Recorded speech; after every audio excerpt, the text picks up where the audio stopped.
ब्रह्म मुहूर्त कोई साधारण समय नहीं है। यह वह क्षण है जब सारा ब्रह्मांड जैसे थम सा जाता है, मानो किसी गहरे रहस्य की प्रतीक्षा कर रहा हो। यह सिर्फ नींद से जागने का समय नहीं, बल्कि आत्मिक जागरण का एक दुर्लभ अवसर है। जब सारी दुनिया गहरी निद्रा में होती है, तब आत्मा भीतर से पुकारती है, और जो साधक उस पुकार को सुनने के लिए सजग होता है, ब्रह्मांड स्वयं उसकी भावना के प्रति उत्तरदायी हो जाता है।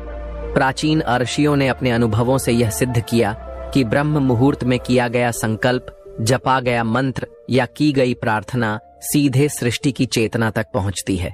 लेकिन यह कोई यांत्रिक क्रिया नहीं, बल्कि एक भावपूर्ण आह्वान होता है, एक भीतरी यात्रा जिसमें मनुष्य अपने भीतर की दिव्यता को जगाता है। यह प्रार्थना केवल बोले गए शब्द नहीं होती, यह आत्मा की वह भाषा होती है जो सीधे ब्रह्मांड से संवाद करती है। जैसे एक माँ अपने बच्चे की आवाज बिना कहे पहचान लेती है, वैसे ही ब्रह्मांड उस साधक की पुकार को पहचानता है जो स्वयं को पूर्ण समर्पण के साथ उस क्षण में अर्पित करता है। अब प्रश्न यह उठता है, क्या इस प्रार्थना की कोई विशेष विधि है? क्या केवल कुछ शब्दों को दोहराने से जीवन बदल सकता है? प्रार्थना की शक्ति इस बात पर निर्भर नहीं करती कि आप क्या बोलते हैं, बल्कि इस पर निर्भर करती है कि आप उसे कितनी गहराई से महसूस करते हैं। ब्रह्म मुहूर्त में जब आप उठते हैं तो मन अत्यंत शांत, शुद्ध और ग्रहणशील होता है। यह वह समय है जब आपका चित्त संसार की हलचलों से अछूता होता है। अगर ऐसे शांत क्षण में आप आंखें बंद कर पूरे भाव से प्रार्थना करते हैं, तो वह प्रार्थना एक ऊर्जा बनकर ब्रह्मांड के सूक्ष्मतम स्तर पर स्पंदित होने लगती है। सोचिए, जैसे आपके शब्द प्रकाश बनकर आकाश में उड़ते हैं। वे केवल ध्वनि नहीं, एक ऊर्जावान बीज हैं जो ब्रह्मांड की भूमि में बोए जाते हैं, और जब समय उपयुक्त होता है, ये बीज अंकुरित होकर आपके जीवन में घटनाओं के रूप में लौट आते हैं। ब्रह्म मुहूर्त में की गई ऐसी प्रार्थना केवल शब्दों का उच्चारण नहीं होती, वह एक अनुभव होती है, एक चेतन अवस्था जिसमें साधक सृष्टि से एकाकार हो जाता है। सिर्फ इच्छा कर लेना काफी नहीं होता, ब्रह्मांड को चलाने के लिए आवश्यकता होती है उस इच्छा की स्पष्टता, उसमें निहित भावना की गहराई और समर्पण की तीव्रता की। यही तत्व मिलकर इच्छा को वह शक्ति देते हैं जिससे सृष्टि भी झुक जाती है। इसीलिए प्राचीन संतों और ध्यानियों ने कहा है, ब्रह्म मुहूर्त की प्रार्थना 3 आधारों पर टिकी होनी चाहिए: निर्मल इच्छा, भीतर से उठती भावना और पूर्ण समर्पण। जब यह तीनों एकाकार हो जाते हैं, तब प्रार्थना आदेश नहीं बनती, वह एक दिव्य निमंत्रण बन जाती है जिसे ब्रह्मांड अनसुना नहीं कर सकता। ऋषि ने मौन को प्रार्थना की जड़ बताया। उनका कहना था, जब शब्द मौन में विलीन हो जाते हैं, तब आत्मा बोलती है, और आत्मा की वाणी को न कोई नियम रोक सकता है, न आकाश, न धरती, न ही समय। लेकिन प्रश्न यह है, क्या हम इस पवित्र इच्छा, गहन भावना और मौन के योग को साध सकते हैं? जब मन हमेशा बिखरा रहता है, तो उसे कैसे एकाग्र किया जाए? इसका उत्तर है अभ्यास। सबसे पहला अभ्यास है मौन में उतरना। जब आप ब्रह्म मुहूर्त में जागें, तो बोलने से पहले अपने भीतर और बाहर के मौन को सुनें। वातावरण में फैली नीरवता, हल्की ठंडी हवा की स्पर्श और भीतर की थरथराती ऊर्जा, यही वह क्षण है जब आत्मा सबसे अधिक सजग होती है। इस क्षण बस आंखें बंद करके दोनों हाथ जोड़ें और अपने भीतर यह भावना जगाएं, मैं ईश्वर के सन्निकट हूं, मेरी प्रार्थना आज अवश्य सुनी जाएगी। यह भावना आपके भीतर कंपन उत्पन्न करेगी। उस कंपन को अपने हृदय में अनुभव करें। यह वही पुल है जिसके माध्यम से आपकी चेतना सृष्टि की चेतना से जुड़ती है। अब एक गहरी सांस लें और छोड़ते हुए कोई सरल प्रार्थना मंत्र बोलें, जैसे, हे ईश्वर, मुझे अपनी शांति और प्रकाश से भर दो। इन शब्दों को केवल दोहराएं नहीं, उनके अर्थ को जिएं, अनुभव करें जैसे वह प्रकाश सच में भीतर उतर रहा है। ये प्रक्रिया संकल्प ध्यान कहलाती है, जहां भावना और विचार मिलकर आपके अवचेतन को प्रभावित करते हैं और धीरे धीरे वह संकल्प आपकी वास्तविकता बन जाता है। विज्ञान भी कहता है कि सुबह के समय मस्तिष्क की तरंगे अल्फा और थीटा अवस्था में होती हैं। यह वही अवस्था है जिसमें हमारा अवचेतन मन पूरी तरह खुला रहता है। ऐसे समय में बोला गया हर शब्द, हर भावना, हर चित्र गहराई से हमारी चेतना में बस जाता है। इसलिए यदि आप दिन की शुरुआत मौन, भावना और संकल्प से करें तो केवल प्रार्थना नहीं, चमत्कार जन्म लेने लगते हैं। कई बार ऐसा होता है कि मन स्थिर नहीं रह पाता, भीतर एक बेचैनी होती है, कभी आलस्य घेर लेता है तो कभी संदेह उठने लगता है। ऐसे समय में एक और साधना मदद करती है, आभार की प्रार्थना। जब आप केवल मांगने की बजाय ईश्वर का धन्यवाद करने लगते हैं, धन्यवाद प्रभु, जो कुछ भी जीवन में आ रहा है उसके लिए, तो आप ब्रह्मांड से एक गहरे स्तर पर जुड़ने लगते हैं। क्योंकि मांगना अपेक्षा से आता है, जबकि धन्यवाद स्वीकृति से, और स्वीकृति में एक दिव्य शक्ति होती है। अब सवाल उठता है, क्या इस प्रार्थना के लिए कोई विशेष दिशा, आसन या शब्द होते हैं? दिशा का महत्व है। महर्षि ने अनुभव से जाना कि पूर्व दिशा, जहां सूर्य की पहली किरण धरती को छूती है, सबसे ऊर्जावान होती है। ब्रह्म मुहूर्त में जब आप पूर्व दिशा की ओर बैठते हैं तो उस दिव्य प्रकाश के प्रवाह से आप सीधे जुड़ते हैं। आसन भी उतना ही महत्वपूर्ण है। रीढ़ सीधी हो, आंखें हल्की बंद, शरीर संतुलन में हो, न बहुत कसा हुआ न बहुत ढीला। हाथ घुटनों पर या प्रार्थना मुद्रा में रखें। यह स्थिति शरीर को स्थिर और मन को सजग बनाती है, जैसे एक दीपक जो हवा में भी थरथराता नहीं। अब आती है बात शब्दों की, जिन्हें प्राचीन मुनियों ने मंत्र कहा। मंत्र कोई चमत्कारी वाक्य नहीं, बल्कि एक ध्वनि ऊर्जा है। जब आप कहते हैं एयुएम नमो भगवते वासुदेवाय, यह केवल उच्चारण नहीं, बल्कि आपकी चेतना को उस परम स्रोत से जोड़ने की प्रक्रिया है।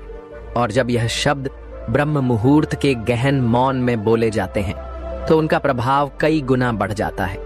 यदि आप किसी विशेष उद्देश्य के लिए प्रार्थना कर रहे हैं तो उसे स्पष्ट और सरल भाषा में कहें, जैसे हे प्रभु, मैं अपने जीवन में प्रेम और शांति का अनुभव कर रहा हूं, इसके लिए मैं कृतज्ञ हूं। ध्यान रहे, मांगने की भावना से नहीं, बल्कि विश्वास और अनुभव के भाव से बोलें।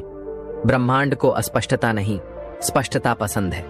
इसीलिए भय या भ्रम से नहीं, बल्कि संपूर्ण आश्वस्ति और आभार के साथ प्रार्थना करें। कुछ शब्द जैसे शांति, प्रकाश, आनंद, करुणा साधारण नहीं हैं। इनका उच्चारण सुबह के मौन में एक ऊर्जा क्षेत्र उत्पन्न करता है, जो आपको दिन भर एक विशेष तरंग में बनाए रखता है। ये ऊर्जा धीरे धीरे आपके विचारों, भावनाओं और कर्मों को रूपांतरित करने लगती है। परंतु एक रहस्य अभी भी शेष है, प्रार्थना की प्रतिध्वनि। जब एक ही शब्द, एक ही भावना हर दिन एक ही समय पर दोहराई जाती है तो वह कंपन अस्थाई नहीं रहता, वह स्थायी बन जाता है। और यही है सच्ची साधना की शुरुआत, जहां प्रार्थना शब्द नहीं, एक जीवित अनुभव बन जाती है। आर्षियों ने सदियों पहले एक रहस्य खोजा था, नित्य साधना का। इसका अर्थ केवल नियमित अभ्यास नहीं था, बल्कि एक ऐसी लय में जीना था जो ब्रह्मांड की धड़कनों के संग तालमेल बनाए। अब प्रश्न उठता है, यदि हम हर दिन एक ही प्रार्थना करें तो क्या वह उबाऊ या यांत्रिक नहीं हो जाएगी? और हम उसमें हर दिन नई भावनाएं कैसे जगाएं? जब एक प्रार्थना रोजाना एक ही स्थान, समय और भावना के साथ दोहराई जाती है तो वह मात्र शब्दों की पुनरावृत्ति नहीं रहती, वह एक सजीव ऊर्जा बन जाती है। यह वही है जिसे वैदिक परंपरा में ऋतुचक्र साधना कहा गया है, यानी अपने आचरण को ब्रह्मांडीय लय के साथ जोड़ना। ऐसी साधना में प्रार्थना एक कंपन बन जाती है जो भीतर और बाहर दोनों को प्रभावित करती है। यह कोई अंधविश्वास नहीं, बल्कि विज्ञान है। जब हम बार बार किसी भावना को गहराई से अनुभव करते हैं तो हमारे मस्तिष्क का तंत्रिका जाल उसे और अधिक शक्तिशाली रूप में आत्मसात करता है। यदि आप प्रतिदिन एक ही प्रार्थना करते हैं लेकिन उसे हर बार नवीन संवेदना से बोलते हैं तो वही शब्द बार बार नया चमत्कार रचते हैं। यहाँ भावनाओं की शक्ति काम करती है। उदाहरण के लिए, यदि आप कहते हैं हे ईश्वर मुझे शांति दो, लेकिन आपके भीतर उस समय अशांति, क्रोध या चिंता है, तो आपकी ऊर्जा और शब्द मेल नहीं खा रहे। लेकिन यदि आप कुछ पल शांत बैठें, आंखें बंद करें और पहले यह महसूस करें मैं शांत हूं, मैं प्रकाश में हूं, तब वही शब्द आत्मा से निकलते हैं, न कि केवल मस्तिष्क से। यह अंतर ही प्रार्थना को प्रभावशाली बनाता है। प्रत्येक दिन की प्रार्थना से पहले एक पल मौन में उतरिए, न सोचिए न बोलिए, केवल अनुभव कीजिए। जब भीतर भाव उठे तब शब्दों को जन्म दीजिए। जैसे नदी पहले भीतर बहती है फिर बाहर फूटती है, वैसे ही प्रार्थना को भी अपने भीतर से आने दीजिए। यदि आप चाहते हैं कि आपकी प्रार्थना रोज नई लगे तो उसमें अपने जीवन के अनुभव जोड़िए। जैसे एक दिन आपने किसी को क्षमा किया तो अगली सुबह कहिए, प्रभु आपने मुझे क्षमा का अनुभव कराया, इसके लिए आभार। आज मुझे और गहराई से क्षमा का भाव दीजिए। अब यह प्रार्थना यांत्रिक नहीं रही, यह जीवंत हो गई है। जब प्रार्थना जीवन से जुड़ जाती है तब वह आत्मा की आवाज बन जाती है, और आत्मा जब बोलती है तो सारा ब्रह्मांड सुनता है। कई लोग यह सोचते हैं कि केवल भावना और शब्दों से ही प्रार्थना पूरी हो जाती है, लेकिन क्या वास्तव में ऐसा है? क्या कोई विशेष समय, दिन या वातावरण होता है जब प्रार्थना की शक्ति कई गुना बढ़ जाती है? प्रकृति के पास एक अदृश्य समय चक्र है। हर क्षण, हर दिन, हर मौसम अपनी विशेष ऊर्जा लेकर आता है। जब हम इस ब्रह्मांडीय घड़ी के साथ स्वयं को एक लय में लाते हैं, तब हमारी प्रार्थना केवल शब्दों का संकलन नहीं रहती, वह एक ब्रह्मांडीय स्पंदन बन जाती है। प्राचीन भारत की परंपरा में मुहूर्त, तिथि और नक्षत्र जैसे शब्दों का उल्लेख इसी ज्ञान के कारण हुआ। ये केवल ज्योतिषीय गणनाएं नहीं हैं, बल्कि चेतना के विज्ञान से जुड़े संकेत हैं। उदाहरण के लिए, ब्रह्म मुहूर्त यह वह समय है जो सूर्योदय से लगभग 1.5 घंटे पहले होता है। इस समय पृथ्वी, सूर्य और आपकी आत्मा की ऊर्जा तरंगें एक दुर्लभ संतुलन में होती हैं। यह अवधि लगभग 96 मिनट की होती है, जिसमें तमस यानी जड़ता शांत हो चुका होता है और सत यानी शुद्धता जागृत होती है। इसी कारण इसे देवयान काल कहा गया है, देवताओं से संपर्क का समय। कुछ विशेष तिथियां जैसे पूर्णिमा, अमावस्या, एकादशी, संक्रांति, महाशिवरात्रि या गुरु पूर्णिमा, ये दिन स्वयं ब्रह्मांडीय ऊर्जा के केंद्र बन जाते हैं। इन दिनों की गई प्रार्थना केवल आपकी नहीं रहती, वह सामूहिक चेतना के क्षेत्र में प्रवेश कर जाती है, जैसे किसी गहरी झील में सही समय पर डाला गया एक पत्थर जिसकी लहरें दूर दूर तक जाती हैं। वातावरण की शुद्धता भी प्रार्थना की शक्ति को बढ़ा सकती है। अगर आप प्रार्थना से पहले धूप, दीप या शांत संगीत जैसे बांसुरी, घंटी या स्वरमंडल का प्रयोग करते हैं तो यह चारों ओर की ऊर्जा को ऊर्ध्वगामी बना देता है। यही कारण है कि मंदिरों में घंटा बजाने की परंपरा है। यह विशेष कंपन पैदा करता है जो चेतना को जगाता है। लेकिन इन सभी बातों के बीच एक अत्यंत गुप्त संकेत छिपा होता है। कभी कभी ब्रह्मांड स्वयं संवाद करता है। जब मन अनायास शांत हो जाए, जब बिना कारण आंसू बहने लगे या जब कोई पुरानी स्मृति लौट आए, ये संकेत हैं कि ब्रह्मांड आपको सुनने के लिए तैयार है। ऐसे क्षणों में की गई एक मौन प्रार्थना भी गहरे प्रभाव छोड़ सकती है। इन अनुभवों में छिपा है वह रहस्य जिससे प्रार्थना केवल शब्द नहीं, भाग्य का रूप बन जाती है। अक्सर जब हम प्रार्थना करते हैं तो वह किसी इच्छा या जरूरत से प्रेरित होती है। हमें कुछ चाहिए होता है, कोई कष्ट दूर हो, कोई लक्ष्य पूरा हो, कोई पीड़ा मिटे। लेकिन क्या प्रार्थना का अर्थ केवल मांगना है? प्राचीन योगियों और मनीषियों ने प्रार्थना को सिर्फ इच्छाओं की अभिव्यक्ति नहीं माना। उन्होंने इसे एक पुल की तरह देखा, ऐसा माध्यम जो मनुष्य को दिव्यता से जोड़ता है। उनके अनुसार प्रार्थना के भी अलग अलग चरण होते हैं। पहला चरण इच्छा की प्रार्थना। यह वह समय होता है जब हम अपने जीवन की उलझनों को लेकर ईश्वर के आगे प्रस्तुत होते हैं। हम कहते हैं, हे ईश्वर, मेरी रक्षा करो, मुझे सफलता दो, मुझे ठीक कर दो। यह पूरी तरह स्वाभाविक है और यह भी एक सच्ची प्रार्थना होती है यदि उसमें भाव शुद्ध हो। यही आरंभिक अवस्था है जहां आत्मा अभी भी मांगते हुए एक गहरी पुकार से भर उठती है। दूसरा चरण समर्पण की प्रार्थना। जब साधक थोड़ा और भीतर उतरता है तो मांगने की जगह एक स्वीकृति आने लगती है।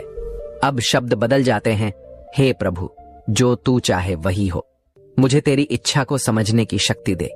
यहाँ साधक ईश्वर से अपनी बात मनवाने की जगह ईश्वर की योजना को समझने की इच्छा रखने लगता है। जैसे कोई नदी समुद्र के सामने बहना छोड़कर उसमें समा जाती है, वैसा ही कुछ। तीसरा चरण एकत्व की प्रार्थना। यह वह अवस्था है जहां प्रार्थना मौन बन जाती है। कोई शब्द नहीं, कोई मांग नहीं, केवल उपस्थिति होती है, ऐसी उपस्थिति जो स्वयं ब्रह्मांड का हिस्सा बन जाती है। इस स्थिति में साधक और ईश्वर के बीच कोई भेद नहीं रहता। यह वह प्रार्थना होती है जो केवल मौन से निकलती है, एक ऐसा मौन जिसमें सारा ब्रह्मांड समाया होता है। उपनिषदों ने इसे निष्ठा की प्रार्थना कहा है, जहां साधक स्वयं ब्रह्म की अनुभूति करता है। उस अवस्था में व्यक्ति कुछ बोलता नहीं, बल्कि उसकी मौन उपस्थिति ही प्रार्थना बन जाती है। यही कारण है कि आत्मज्ञानी महापुरुषों जैसे रामकृष्ण परमहंस, संत ज्ञानेश्वर या लाहिरी महाशय की उपस्थिति मात्र से ही लोगों के भीतर दिव्यता का अनुभव होने लगता था। लेकिन प्रश्न यह है, हम इस अवस्था तक कैसे पहुंचे? क्या केवल भावना और समर्पण काफी है? नहीं, इसके लिए निरंतर अभ्यास, मौन की साधना और आंतरिक शुद्धता की आवश्यकता होती है। जब भावना अनुशासित अभ्यास से जुड़ती है, तब वह साधना बन जाती है। राशियों ने कहा है, सच्ची प्रार्थना तब फलती है जब वह नियमित हो, मौन से उपजे और आत्मा की गहराइयों से जन्म ले। इसके लिए कुछ विशेष आंतरिक प्रक्रियाएं होती हैं जो सरल दिखती हैं, लेकिन उनका प्रभाव अत्यंत गहरा होता है। यही वह मार्ग है जहां एक सामान्य प्रार्थक साधक में रूपांतरित हो जाता है और फिर साधक स्वयं उस प्रकाश का स्रोत बन जाता है जिसे वह पहले बाहर खोज रहा था। कई लोग कहते हैं, हमने प्रार्थना की, साधना की, लेकिन उत्तर नहीं मिला। यह प्रश्न जितना साधारण लगता है, इसका उत्तर उतना ही गहन है। प्रार्थना केवल शब्दों का खेल नहीं है, यह आत्मा की एक यात्रा है। यह यात्रा तभी सफल होती है जब वह सही साधनों और सही भावों के साथ की जाए। आइए उन 5 विशेष साधनाओं को जानें जिन्हें प्राचीन मनीषियों ने अत्यंत प्रभावशाली बताया। पहली, प्रभात मौन की साधना। सूर्योदय से पहले का समय, जिसे ब्रह्म मुहूर्त कहा जाता है, एक ऐसा क्षण होता है जब पृथ्वी, आत्मा और ब्रह्मांड के स्पंदन एक विशेष लय में होते हैं। इस समय 20 मिनट का मौन साधना केवल बाहरी चुप्पी नहीं है, यह भीतर की हलचल को शांत करने की प्रक्रिया है। जब हम बिना बोले बैठते हैं, धीरे धीरे विचारों की गूंज मध्यम पड़ती है और अंत में केवल एक आंतरिक नाद शेष रह जाता है, वही सूक्ष्म ओम, जिसे योगी अनुभव करते हैं। दूसरी, सांसों की गिनती के साथ प्रार्थना। प्रार्थना की शुरुआत करने से पहले कुछ क्षण सांसों पर ध्यान देना, यह एक अत्यंत प्रभावी तरीका है मन को वर्तमान में लाने का। हर गिनती, हर श्वास के साथ ईश्वर का नाम लेना हमारी ऊर्जा को समेटकर प्रार्थना में केंद्रित करता है। इससे भावनाएं स्थिर होती हैं और मन एकाग्र होकर भीतर उतरता है। तीसरी, दीप प्रार्थना। एक छोटा सा दीपक जलाकर उसकी लौ को ध्यान पूर्वक देखना, यह कोई साधारण क्रिया नहीं है। लौ की नाभि पर ध्यान केंद्रित करते हुए जब हम भीतर प्रकाश फैलते हुए महसूस करते हैं, तब हमारे शब्द भी प्रकाशमय हो जाते हैं। यह अभ्यास हमें बाहरी अंधकार से हटाकर आंतरिक ज्योति की ओर ले जाता है। चौथी, संवेदनशील प्रार्थना। जब आप किसी के लिए प्रार्थना करें तो केवल शब्दों से नहीं, बल्कि उनके दुख को भीतर महसूस करते हुए करें। जैसे मां अपने बच्चे के कष्ट को हृदय से समझती है, वैसे ही जब आपकी करुणा किसी के लिए जागृत होती है, तब आपकी प्रार्थना में आत्मा की ऊर्जा प्रवेश करती है। पांचवी, नाद योग की साधना। मंत्रों का उच्चारण करते समय विशेषतः ओम या सहोम जैसे बीज मंत्रों के साथ केवल ध्वनि नहीं, बल्कि उसकी तरंगों को भीतर अनुभव करना नाद योग है। यह कंपन धीरे धीरे साधक को ब्रह्मांडीय चेतना से जोड़ता है, जहां प्रश्न और उत्तर दोनों मौन हो जाते हैं। लेकिन तब भी प्रश्न उठता है, जब सब करते हैं तब भी उत्तर क्यों नहीं मिलता? यहाँ कुछ गहरे कारण हैं जो अक्सर हमारी प्रार्थना की शक्ति को रोकते हैं। पहला, चंचल मन। जब भीतर का मन एकाग्र नहीं होता, तब हमारी प्रार्थना हवा में खो जाती है। स्थिर दीपक की तरह ईश्वर स्थिरता को देखता है, कंपन को नहीं। दूसरा, स्वार्थ प्रेरित उद्देश्य। यदि प्रार्थना केवल इच्छाओं से भरी हो और समर्पण से रहित हो, तो वह गहराई तक नहीं पहुंचती। तीसरा, धैर्य की कमी। ब्रह्मांड की घड़ी हमारी घड़ी से अलग है। कई बार उत्तर तुरंत नहीं मिलता, बल्कि वर्षों बाद आता है, जब हम भूल चुके होते हैं कि हमने कभी वह प्रार्थना की थी। चौथा, विपरीत कर्म। यदि दिन भर के कर्म हमारी प्रार्थना के विपरीत हों, तो ऊर्जा आपस में टकरा जाती है। प्रार्थना को जीवन में भी प्रतिबिंबित करना आवश्यक है। 5वां, अविश्वास की छाया। जब भीतर संदेह होता है कि क्या मेरी प्रार्थना सुनी जा रही है, तब वह कंपन टूट जाता है। ईश्वर भाव देखते हैं और भाव में ही संशय हो तो वह संपर्क बाधित हो जाता है। 6वां, आत्मा का जुड़ाव न होना। जब तक प्रार्थना केवल विचार और शब्दों तक सीमित है, तब तक वह एक मानसिक अभ्यास ही रहती है। जब आत्मा, मन और हृदय एक साथ उस क्षण में समर्पित होते हैं, तभी वह प्रार्थना ब्रह्मांड के हृदय तक जाती है। ये साधनाएं और समझ केवल एक प्रक्रिया नहीं है, ये चेतना की यात्रा है। यदि इन्हें निष्ठा, धैर्य और आंतरिक श्रद्धा से किया जाए तो प्रार्थना केवल सुनी नहीं जाती, वह आपको भीतर से बदल देती है। जब साधक ईश्वर से जुड़ने का प्रयास करता है तो वह केवल शब्दों में नहीं बल्कि ऊर्जा और भावों में प्रार्थना करता है। सामान्य प्रार्थना और यौगिक प्रार्थना में यही अंतर होता है। एक में याचना होती है और दूसरी में आत्मा का समर्पण। यहाँ 5 ऐसी यौगिक विधियां हैं जो किसी भी साधक को गहराई से ईश्वर से जोड़ सकती हैं। पहली, प्राण समर्पण ध्यान। ब्रह्म मुहूर्त के समय शांत वातावरण में बैठकर आंखें बंद करें। 10 गहरी सांसें लें। हर श्वास के साथ कल्पना करें कि आप ब्रह्मांड से ऊर्जा प्राप्त कर रहे हैं और हर निश्वास के साथ यह अनुभव करें कि आप भय, इच्छाएं और संदेह छोड़ रहे हैं। यह अभ्यास शरीर और मन को एक विशिष्ट लय में लाता है, जिसे सत्य संकल्प लय कहा जाता है। दूसरी, नाभि केंद्र की प्रार्थना। जब कोई साधक मणिपुर चक्र, जो नाभि के पास स्थित होता है, पर ध्यान केंद्रित करके प्रार्थना करता है तो उसकी भावना शब्दों से ऊपर उठ जाती है। यहां से उत्पन्न कंपन ब्रह्मांड की चेतना से सीधा संपर्क स्थापित करता है। यह विधि प्रार्थना को केवल एक विचार नहीं बल्कि एक ऊर्जा में परिवर्तित करती है। तीसरी, त्रिकाल स्मरण प्रार्थना। इस विधि में साधक भूत, वर्तमान और भविष्य तीनों कालों को एक साथ ध्यान में रखकर प्रार्थना करता है। वह ईश्वर से कहता है, जो हुआ वह मेरे कर्मों का फल था, जो हो रहा है वह तुम्हारी कृपा है, और जो होगा वह तुम्हारे संकल्प के अनुसार होगा। यह दृष्टिकोण साधक को कालातीत स्थिति में पहुंचा देता है। चौथी, स्वर यौगिक प्रार्थना। मनुष्य के नासिका छिद्रों में बहने वाली प्राण ऊर्जा स्वर विज्ञान के अनुसार प्रार्थना के स्वरूप को प्रभावित करती है। यदि बायां स्वर चंद्र स्वर सक्रिय हो तो शांतिपूर्ण प्रार्थना करें। यदि दायां सूर्य स्वर सक्रिय हो तो शक्ति और साहस से युक्त प्रार्थना करें। यदि दोनों एक साथ सक्रिय हों तो यह सुषुम्ना के जागरण का संकेत है। उस क्षण की गई प्रार्थना विशेष रूप से प्रभावशाली मानी जाती है। पांचवी, मानसिक प्रतिध्वनि साधना। इस विधि में शब्दों को केवल बोला नहीं जाता बल्कि भीतर गूंजते हुए सुना जाता है। जब प्रार्थना की ध्वनि भीतर प्रतिध्वनित होती है तो मन, आत्मा और ब्रह्मांड एक लय में प्रवाहित होने लगते हैं। यही वह स्थिति है जहां मन ईश्वर की लहरों में विलीन हो जाता है।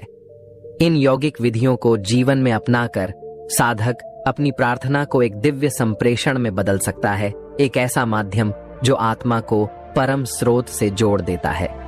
प्रार्थना केवल शब्दों का उच्चारण नहीं है, यह एक गहरी आंतरिक यात्रा है, एक आत्मिक पुकार जो ब्रह्मांड की चेतना को स्पर्श करती है। लेकिन जब हम यह पूछते हैं, क्या मेरी प्रार्थना सुनी गई, तो उत्तर हमेशा सीधा नहीं होता। ईश्वर कभी कभी संकेतों के माध्यम से संवाद करते हैं, ऐसे संकेत जो केवल एक सजग, ध्यानशील मन ही पहचान सकता है।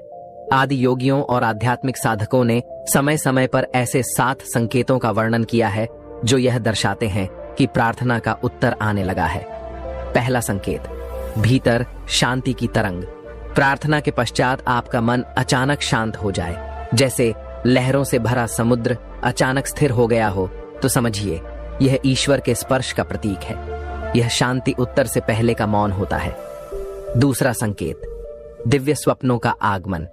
विशेष रूप से ब्रह्म मुहूर्त में की गई प्रार्थनाओं के बाद यदि आपको रात में कोई तेजस्वी प्रकाश, कोई दिव्य आकृति या कोई प्रतीकात्मक सपना दिखे, तो यह संकेत है कि उत्तर रूपी संदेश स्वप्नों में आया है। तीसरा संकेत, जीवन में अचानक बदलाव। जब आपके चारों ओर अचानक कुछ ऐसा हो जो पहले असंभव लग रहा था, जैसे कोई अड़चन हट जाए, कोई पुराना संबंध फिर से जुड़ जाए या कोई समस्या स्वतः हल हो जाए तो समझिए ब्रह्मांड घटनाओं के माध्यम से प्रतिक्रिया दे रहा है। चौथा, संकेत, पवित्र ग्रंथों में उत्तर मिलना। कई साधक अनुभव करते हैं कि किसी शंका या उलझन में वे जैसे ही किसी धार्मिक ग्रंथ को खोलते हैं, उत्तर उस पृष्ठ पर लिखा होता है। यह संयोग नहीं, संकेत होता है। पांचवा, संकेत, शरीर में सूक्ष्म ऊर्जा का अनुभव। गहराई से की गई प्रार्थना कभी कभी शरीर में कंपन, गर्माहट या ऊर्जा की अनुभूति के रूप में प्रकट होती है, खासकर हृदय, नाभि या आज्ञा चक्र के आसपास। छठवां संकेत, किसी अजनबी का संदेश वाहक बन जाना।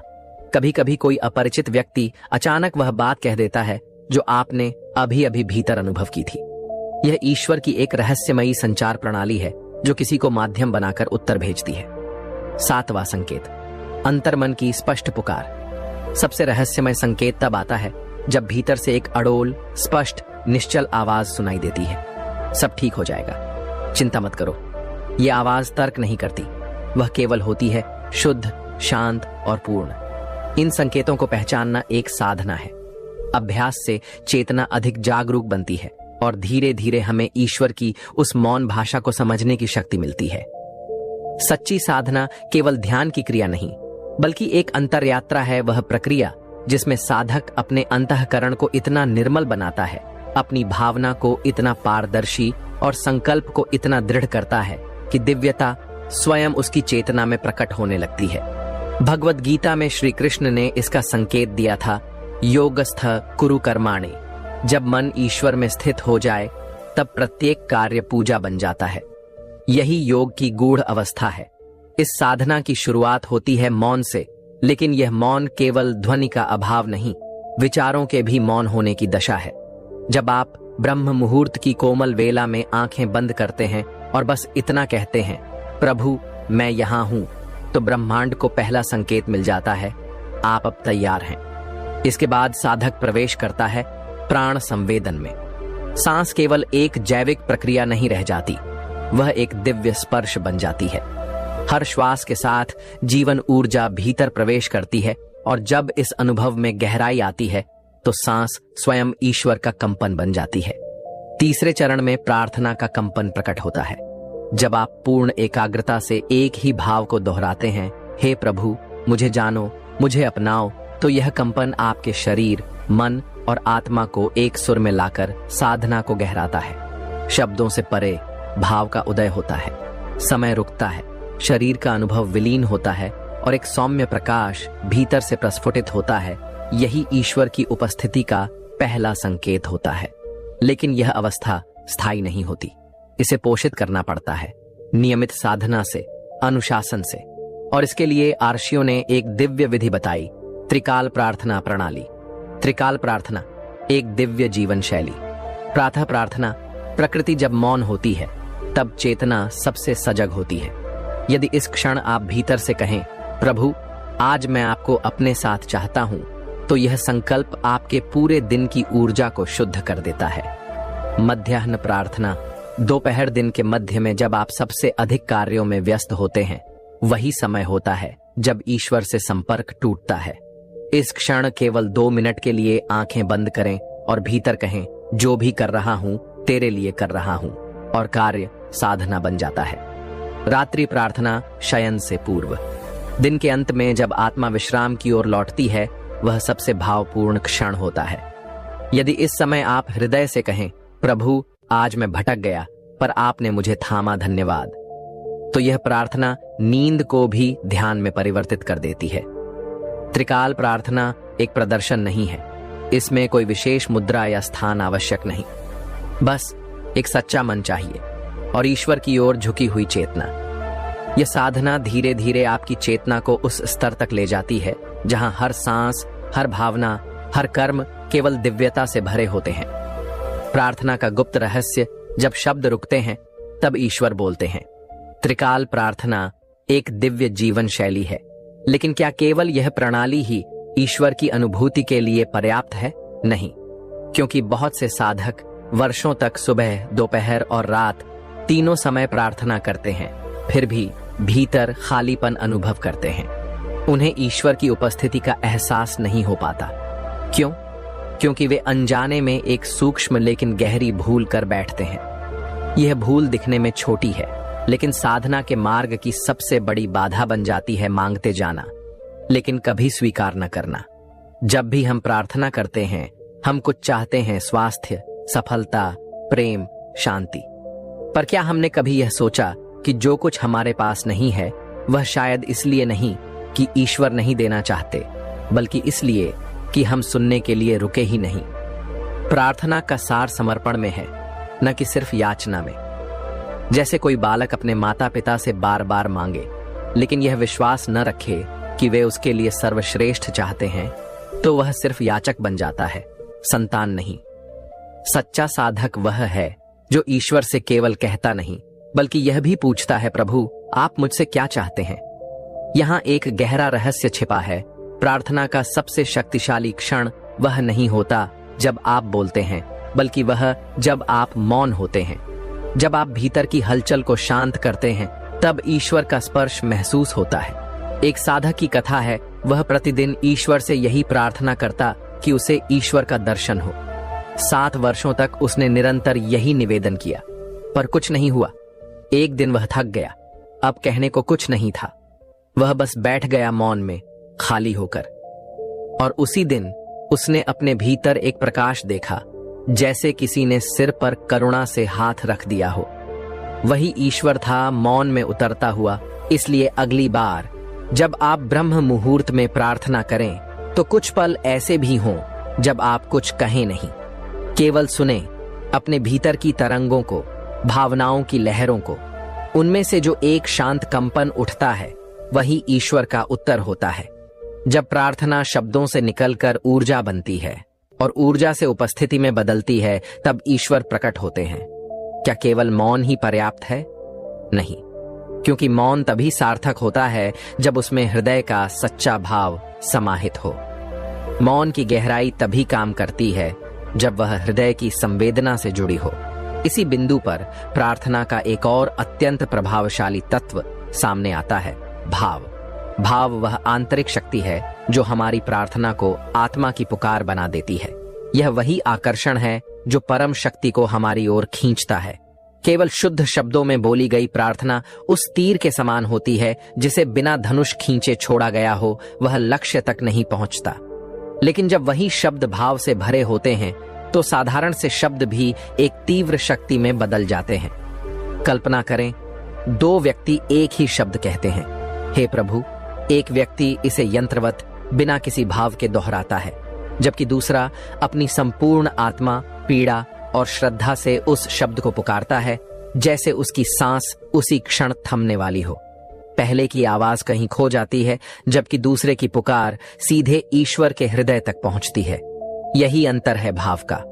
भगवद गीता में श्री कृष्ण कहते हैं, यदि कोई प्रेम पूर्वक मुझे एक पत्ता, एक फूल, एक फल या थोड़ा जल भी अर्पित करता है, तो मैं उसे स्वीकार करता हूं। ईश्वर को वस्तु की नहीं, उसमें छिपी भावना की आवश्यकता है। यही भावना आत्मा को परमात्मा से जोड़ने का पुल बनती है। यह भाव किसी बाहरी साधन से प्राप्त नहीं होता। यह भीतर से जागता है जब हम सच्चाई से अपने भीतर झांकते हैं, जब हम अपने अहंकार को नीचे रखकर यह स्वीकार कर लेते हैं कि हम कुछ नहीं, सब कुछ वही है। अब प्रश्न उठता है, क्या भाव किसी विशेष साधना से आता है, या यह केवल जीवन की घटनाओं से स्वतः उत्पन्न होता है? क्या इसे जगाने की कोई पद्धति है? इसका उत्तर है, भाव एक अभ्यास है, एक साधना है। जैसे शरीर को लचीला और स्वस्थ बनाने के लिए योग की आवश्यकता होती है, वैसे ही भाव को जगाने के लिए हृदय की साधना जरूरी है। यह साधना बाहरी नहीं, बल्कि अंतरंग और मौन होती है। लेकिन जब इसे श्रद्धा, समर्पण और नियमितता के साथ किया जाता है, तो ब्रह्म मुहूर्त की हर प्रार्थना दिव्यता से भर जाती है। ईश्वर से जुड़ने की 4 मौलिक विधियां। पहली, स्मरण भावनात्मक जुड़ाव के साथ। ईश्वर का स्मरण केवल सोचने भर का कार्य नहीं, बल्कि एक गहरा भावात्मक संबंध बनाना है। जब हम अपने आराध्य को इस तरह याद करते हैं जैसे कोई प्रिय खो गया हो, आंखों में नमी, हृदय में स्थिरता और एक सूक्ष्म ऊर्जा का संचार, तब स्मरण एक साधना बन जाता है। दूसरी, कल्पना अनुभूति की सीढ़ी। कल्पना कोई भ्रम नहीं बल्कि चेतना का एक माध्यम है। जब हम आंखें बंद करके अपने ईश्वर को अपने समीप अनुभव करते हैं, उनके चरणों में बैठे होने का भाव करते हैं, तो भीतर एक स्पंदन उठता है। जैसे जैसे यह कल्पना गहरी होती है, वह अनुभूति वास्तविकता का रूप लेने लगती है। यही कारण है कि कई साधक अपने ध्यान में ईश्वर के निकट होने का अनुभव करते हैं। तीसरी, प्रार्थना और श्वास का संगम। जब प्रार्थना को श्वास से जोड़ा जाता है, तब वह भावनाओं से परिपूर्ण हो उठती है। जैसे हर गहरी श्वास में कहा जाए, प्रभु आप ही सब कुछ हैं, और छोड़ती श्वास में, मैं कुछ भी नहीं हूं। यह अभ्यास शरीर और मन को भावों के प्रवाह से भर देता है, जिससे भीतर एक कंपन उत्पन्न होता है। चौथी, मौन सेवा, निष्काम प्रेम की अभिव्यक्ति। किसी की मदद करना बिना नाम के, बिना दिखावे के, यह सेवा नहीं, ईश्वर से संवाद है। जब हम बिना स्वार्थ किसी के दुख में सहभागी बनते हैं, तब भीतर से एक शुद्ध भाव जागता है। यही मौन सेवा हमें ईश्वर से जोड़ती है, सबसे गहराई में। इन 4 विधियों का निरंतर अभ्यास हमारे हृदय को खोलता है, और जब हृदय खुलता है तो प्रार्थना शब्दों से परे चली जाती है। वह ब्रह्मांड की पुकार बन जाती है, जिसे ईश्वर अनसुना नहीं कर सकते। यह क्यों होता है कि सही भावना और विधियों के बावजूद कभी कभी प्रार्थना अधूरी रह जाती है। कुछ लोगों की प्रार्थना तुरंत पूरी हो जाती है, जबकि कुछ वर्षों तक इंतजार करते हैं। यह सवाल हर साधक के मन में कभी न कभी उठता है, क्या भगवान पक्षपाती होते हैं? क्या कुछ की प्रार्थना जल्दी सुन ली जाती है और कुछ को चुपचाप वर्षों तक इंतजार कराना पड़ता है? नहीं, भगवान कभी भी पक्षपाती नहीं होते, लेकिन उनका उत्तर हमारे भावनाओं के साथ साथ हमारी तैयारी पर भी निर्भर करता है। कल्पना कीजिए, आप एक बीज बोते हैं और उसी दिन फल की आशा करते हैं। क्या यह संभव है? बीज को समय चाहिए, सही मिट्टी चाहिए, पर्याप्त जल और प्रकाश चाहिए। ठीक वैसे ही जब आप प्रार्थना करते हैं तो वह एक बीज की तरह होती है। यदि आपका मन साफ नहीं है, यदि उसमें संदेह, क्रोध या लालच जैसी परतें जमा हैं, तो वह प्रार्थना का बीज जमीन में नहीं समाता। दूसरी ओर, जब कोई व्यक्ति वर्षों से साधना कर रहा होता है, अपने जीवन में ईमानदारी, सेवा और प्रेम के मूल्यों को जी रहा होता है, तो उसका हृदय पहले से तैयार होता है। उसकी हर प्रार्थना उस उर्वर भूमि में बोई जाती है जहां फल जल्दी आते हैं। इसलिए बाहरी दृष्टि से देखने पर लगता है कि उसकी प्रार्थना तुरंत पूरी हो गई, लेकिन अंदर की तैयारी वर्षों से चल रही होती है। एक सुंदर उदाहरण इस बात को समझाता है। एक साधक ने वर्षों तक ध्यान किया, लेकिन उसकी कोई भी इच्छा पूरी नहीं हुई। एक दिन वह हताश होकर कह बैठा, हे भगवान, क्या मैं तुम्हारा प्रिय नहीं हूं? उसी रात उसने भगवान को स्वप्न में देखा, जिन्होंने मुस्कुराते हुए कहा, तू मेरा ही था। यही कारण है कि मैं तुझे देर से दे रहा हूं, ताकि तुझे देने से पहले तुझे उसके योग्य बना सकूं। ये दिखाता है कि भगवान कोई मशीन नहीं है जो तुरंत प्रतिक्रिया दें। वे एक पिता हैं, एक प्रेम में डूबा हुआ शिक्षक हैं, जो जानते हैं कि कब, क्या और कैसे देना है। कई बार देरी हमें भीतर से मजबूत करने के लिए होती है। जब हम उस योग्य हो जाते हैं तो हमें वह मिलता है जो हम सोचते भी नहीं थे। यहां एक और रहस्य है। कुछ प्रार्थनाएं ऐसी होती हैं जिन्हें बिना कहे ही ब्रह्मांड पकड़ लेता है, क्योंकि वे केवल भावना से नहीं बल्कि समर्पण से की जाती हैं। समर्पण का मतलब क्या है? क्या यह केवल एक शब्द है या यह एक जीता जागता अनुभव है? समर्पण कोई हार नहीं है, यह सबसे ऊंची जीत है। यह वह अवस्था है जब साधक खुद को भगवान के चरणों में पूरी तरह छोड़ देता है, जैसे कोई नदी बिना वापसी के समुद्र में समा जाती है, बिना दिशा पूछे। समर्पण का मतलब है, अब मैं नहीं हूं, अब केवल तुम हो। जब हम प्रार्थना करते हैं तो अक्सर हमारे भीतर 2 बातें चलती हैं, एक इच्छा और दूसरा भय। हम चाहते हैं कि हमारी बात मानी जाए, लेकिन हम डरते भी हैं कि कहीं नहीं मानी गई तो क्या होगा। यह द्वंद्व प्रार्थना की शक्ति को कमजोर कर देता है।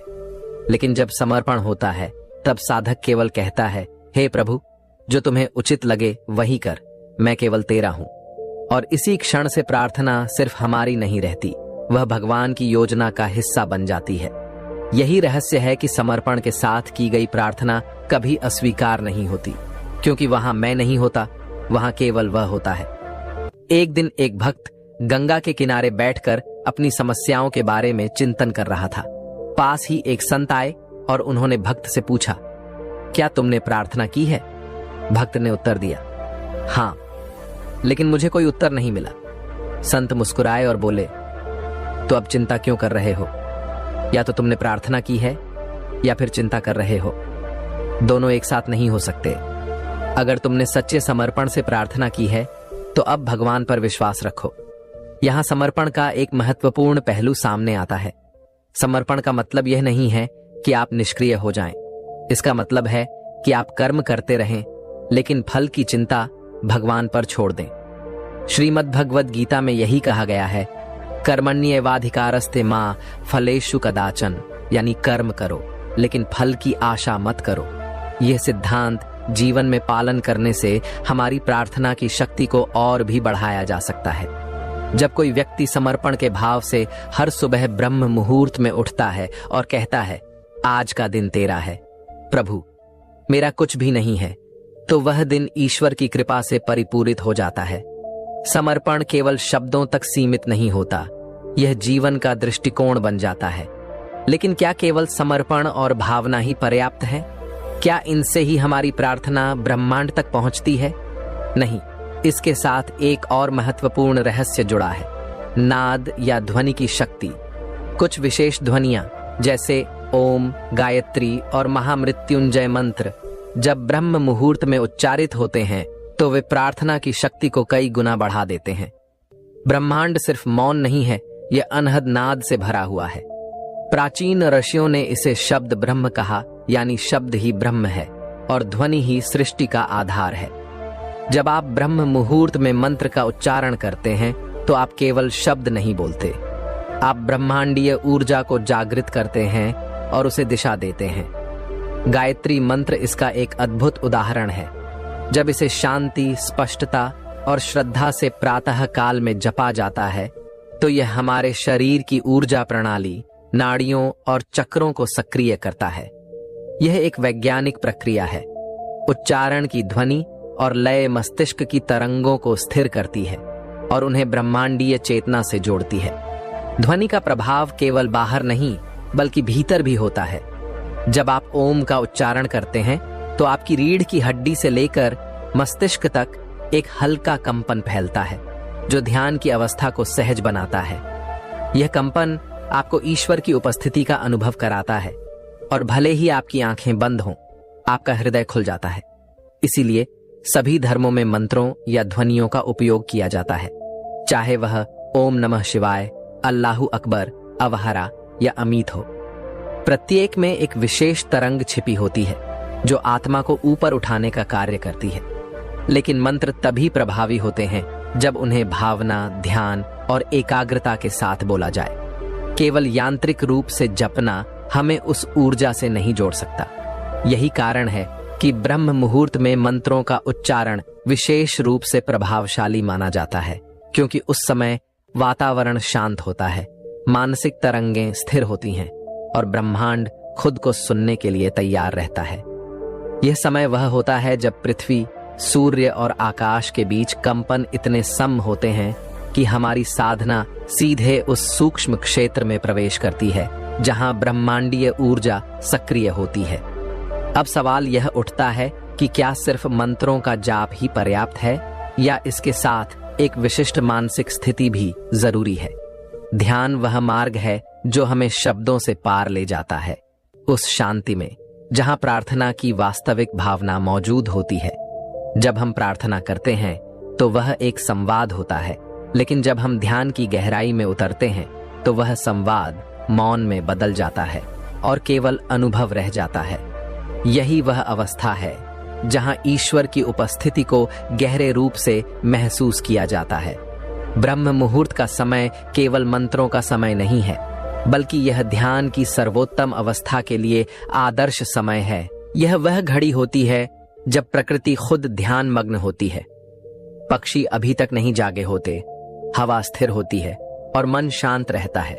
यह समय हमें ब्रह्मांड से जुड़ने का अद्वितीय अवसर प्रदान करता है। ध्यान में प्रवेश करने का सबसे आसान तरीका हमारी सांसों पर ध्यान देना है। जब हम अपनी सांसों को महसूस करते हैं और उनकी गिनती करते हैं तो हम धीरे धीरे अपने शरीर, विचारों और इच्छाओं से अलग हो जाते हैं। इस मौन में उतरने पर प्रार्थना स्वयं हमारी चेतना का हिस्सा बन जाती है। अब हम प्रार्थना नहीं कर रहे होते, बल्कि हम स्वयं प्रार्थना बन जाते हैं। ऋषियों ने इसे ध्यान योग कहा, जहां मन, प्राण और आत्मा एक ही बिंदु पर समाहित होते हैं। ध्यान सिर्फ आंखें बंद करने का अभ्यास नहीं है, यह हमारी ऊर्जा को भीतर समेटने और उस केंद्र में स्थित होने का अभ्यास है जहां केवल हम और ईश्वर होते हैं। ऐसी अवस्था में किया गया कोई भी संकल्प, चाहे वह छोटा हो या बड़ा, ब्रह्मांड तक पहुंचता है। वह सिर्फ एक इच्छा नहीं रहती, बल्कि वह एक चेतन ऊर्जा बन जाती है जो अपने उद्देश्य की ओर बढ़ने लगती है। जब हम ध्यान के दौरान प्रार्थना करते हैं तो वह ऊर्जा हमारे विचारों से निकलकर सूक्ष्म रूप में परिवर्तित हो जाती है और यही ऊर्जा हमारे जीवन के घटनाक्रम को आकार देती है। लोग, अवसर और घटनाएं सब कुछ हमारे भीतर की शांति से जुड़कर प्रकट होते हैं। लेकिन क्या केवल ध्यान करना ही पर्याप्त है? क्या और भी कोई साधना है जो इस प्रक्रिया को और अधिक गहन और प्रभावशाली बना सकती है? यह साधना है मौन की साधना, जिसे ऋषियों ने मौन व्रत या मौन ध्यान कहा है। यह कोई साधारण मौन नहीं है, बल्कि यह एक गहरी स्थिति है जहां सभी विचारों, शोर और संकल्पों को शांत किया जाता है। इस मौन में बैठने का उद्देश्य ईश्वर से कुछ मांगना नहीं, बल्कि उसे सुनना होता है। ब्रह्म मुहूर्त का समय इस मौन साधना के लिए विशेष रूप से उपयुक्त होता है, क्योंकि इस समय संसार की ध्वनियां शांत होती हैं और ब्रह्मांडीय ऊर्जा अधिक स्पष्टता से ग्रहण की जा सकती है। यह मौन केवल बोलने से परहेज नहीं है, यह भीतर के सारे संवादों को भी शांत करने का अभ्यास है। ऋषि याज्ञवल्क्य ने कहा था कि जब मन शून्य हो जाता है, तब आत्मा ईश्वर से जुड़ती है। इस मौन में की गई प्रार्थना एक सवाल नहीं रहती, बल्कि वह खुद ही उत्तर बन जाती है। बहुत से लोग यह कहते हैं कि वे प्रार्थना करते हैं, लेकिन उत्तर नहीं मिलता। इसका कारण यह है कि हम प्रार्थना तो करते हैं, लेकिन सुनने का मौन नहीं रखते। जब कोई व्यक्ति मौन में बैठता है, वह अपने भीतर एक दिव्य गूंज पैदा करता है, जिससे ब्रह्मांड के संकेत भरने लगते हैं। ये संकेत विचारों, अनुभवों या कभी कभी स्पष्ट शब्दों के रूप में प्रकट हो सकते हैं। कई संतों ने इसे आंतरिक वाणी कहा है, जो केवल मौन में सुनी जा सकती है। इस मौन को प्राप्त करने के लिए किसी विशेष आसन या जटिल स्थिति की आवश्यकता नहीं है। बस शांत होकर बैठिए, अपनी सांसों पर ध्यान केंद्रित कीजिए और हर विचार को बिना प्रतिरोध के आने दीजिए। धीरे धीरे मन शांति की अवस्था में पहुंच जाता है और यहीं से शुरू होती है वह दिव्य प्रक्रिया जिसे आप ईश्वर का उत्तर मान सकते हैं। लेकिन यह मौन कितना गहरा होना चाहिए? क्या इसे धीरे धीरे साधा जा सकता है या इसके लिए कोई विशेष तकनीक है? मौन को प्राप्त करना कोई अचानक घटित होने वाली घटना नहीं है, बल्कि यह एक निरंतर अभ्यास है जो धीरे धीरे आपको उस गहरे केंद्र तक ले जाता है जहां ईश्वर का स्पर्श संभव हो पाता है। इसके लिए सबसे पहली आवश्यकता होती है निरंतर अभ्यास। जैसे मांसपेशियों को अभ्यास से ताकत मिलती है, वैसे ही मन को भी शांति का अभ्यास चाहिए। एक सरल तरीका है ब्रह्म मुहूर्त में उठकर मौन में बैठने का, जिसे हम त्रिकाल ध्यान कह सकते हैं। इसका अर्थ है भूत, वर्तमान और भविष्य से मुक्त होकर केवल वर्तमान क्षण में स्थित होना। इसके लिए अपनी आंखें बंद करें, शरीर को स्थिर रखें और केवल 3 बातों पर ध्यान दें: आपकी सांस का आना, सांस का जाना और इसके बीच का मौन। आप पाएंगे कि जैसे जैसे आपकी सांसें गहरी होती जाती हैं, विचार धीरे धीरे कम होने लगते हैं और जब विचारों का प्रवाह रुक जाता है तो भीतर से एक अद्भुत ऊर्जा जागृत होने लगती है। यही वह चेतना है जिसे उपनिषदों ने अंतःकरण कहा है। बहुत प्राचीन समय से ही एक दिव्य साधना विधि चली आ रही है जिसे नादी योग कहा जाता है। यह योग उन सूक्ष्म ध्वनियों पर ध्यान केंद्रित करने की कला है जो भीतर से प्रकट होती हैं। जब ब्रह्म मुहूर्त का समय हो, चारों ओर शांति का साम्राज्य फैला हो, तब यदि हम अपनी सुनने की शक्ति को बाहर से हटाकर भीतर की ओर मोड़ें तो एक सूक्ष्म नाद सुनाई देने लगता है। कभी वह ध्वनि घंटियों सी होती है, कभी झंकार, कभी गूंज। यह नाद आत्मा की गहराई से निकलता है। जो साधक इस ध्वनि पर ध्यान केंद्रित करता है, उसका मन धीरे धीरे शांत होता जाता है। यह मौन फिर केवल एक मानसिक अवस्था नहीं रहता, यह एक ऐसा आंतरिक द्वार बन जाता है जिससे होकर परम चेतना भीतर प्रवेश करती है। जब मौन स्थिर हो जाता है, तब भीतर अनोखे अनुभव जन्म लेते हैं। गहरी शांति, जीवन के उद्देश्यों की स्पष्टता और एक दिव्य आत्मविश्वास। पर क्या केवल शांत बैठ जाना ही पर्याप्त है? नहीं, इस मौन को अर्थपूर्ण बनाने के लिए कुछ विशिष्ट भीतर के भाव आवश्यक होते हैं। साधना का असली सार हमारे अंतर्मन में चलते भावों में ही छिपा होता है। पहला भाव है समर्पण। जब आप मौन में बैठें तो यह भाव रखें, हे ईश्वर, मैं कुछ मांगने नहीं, तुझसे जुड़ने आया हूं। जो तू देगा उसके लिए धन्यवाद, और जो नहीं देगा उसके लिए भी धन्यवाद। यह समर्पण प्रार्थना को शक्ति देता है और ब्रह्मांडीय ऊर्जा को आकर्षित करता है। दूसरा भाव है श्रद्धा। परमहंस योगानंद ने कहा है, श्रद्धा वह चाबी है जिससे दिव्य तिजोरी खुलती है। प्रार्थना करते समय यह दृढ़ विश्वास रखें कि जो कुछ भी उचित है वह अवश्य मिलेगा आज, नहीं तो कल, और यदि नहीं मिला तो उससे भी श्रेष्ठ कुछ आने वाला है। तीसरा भाव है करुणा। यदि हमारी प्रार्थना केवल अपने लिए नहीं बल्कि संपूर्ण सृष्टि के कल्याण के लिए हो, तो वह कहीं अधिक शक्तिशाली बन जाती है। जब हम दूसरों के सुख की भी कामना करते हैं, तब ब्रह्मांड अधिक गहराई से हमारी ओर उत्तर देता है। संत तुकाराम कहते थे, जो केवल अपने लिए मांगता है वह याचक है, पर जो सबके लिए मांगता है वह संत है। जब ये तीन भाव, समर्पण, श्रद्धा और करुणा, हमारे मौन के साथ जुड़ जाते हैं, तो हमारी ऊर्जा का स्तर स्वयं ऊंचा हो जाता है।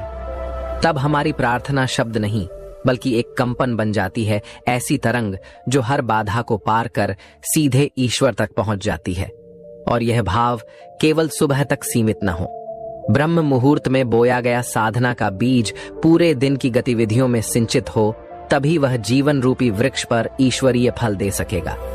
प्रार्थना केवल बोले गए शब्द नहीं होती, यह जीवन जीने की एक कला है।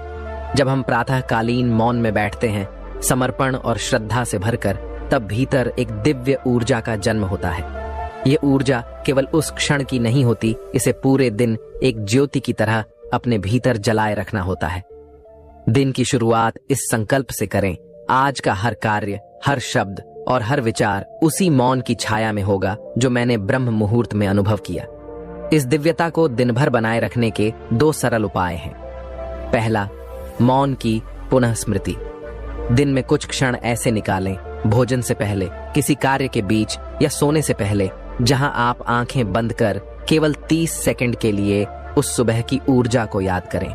यह छोटा सा मौन उस प्रार्थना को फिर से जीवित कर सकता है। दूसरा, कर्म को प्रार्थना बनाना। जब आप किसी की मदद करते हैं, प्रेम से बात करते हैं या यूं ही मुस्कुराते हैं, तब आप अपने मौन को कर्म में बदल रहे होते हैं। गीता में श्री कृष्ण कहते हैं, योगः कर्मसु कौशलम। जब कर्म को पूरी जागरूकता और भावना से किया जाता है, वह योग बन जाता है। इस तरह आपकी प्रार्थना केवल सुबह की साधना नहीं रहती, वह आपके जीवन की धड़कन बन जाती है। यह वह अवस्था है जहां आप भीतर से इतने शांत हो जाते हैं कि कुछ मांगने की आवश्यकता नहीं रहती, और फिर भी सब कुछ सहज रूप से मिलने लगता है। क्या यह साधना केवल आत्मिक लाभ देती है? बिल्कुल नहीं। ब्रह्म मुहूर्त की साधना धीरे धीरे आपके भौतिक जीवन और संबंधों को भी प्रभावित करने लगती है। जब आप मौन में प्रभु से जुड़ते हैं, तो एक प्रकाश आपकी चेतना को भर देता है, और यही प्रकाश आपके आसपास फैलने लगता है। संबंधों में प्रभाव। जहां पहले छोटी बातों में विवाद होता था, अब वहां शांति और समझदारी प्रकट होती है। आप प्रतिक्रिया नहीं देते, उत्तर देते हैं मौन से। यह ठहराव आपके परिवार और मित्रों को भी प्रभावित करता है। संबंधों की दूरियां और दरारें एक सच्ची प्रार्थना के सामने पिघलने लगती हैं, क्योंकि अब आप दूसरों को नहीं, स्वयं को ईश्वर के आगे समर्पित कर रहे होते हैं। कार्य जीवन में प्रभाव। अब आपके निर्णयों में स्थिरता होती है और आपके व्यवहार में करुणा। आलोचक भी मार्गदर्शक बन जाते हैं, क्योंकि अब आप केवल व्यक्ति नहीं, एक ऊर्जा बन चुके होते हैं, एक ऐसी ऊर्जा जो प्रार्थना और ध्यान से उत्पन्न होती है। लेकिन यह प्रभाव तब तक टिकता है जब तक यह अभ्यास केवल एक तकनीक नहीं बल्कि जीवन शैली बन जाए।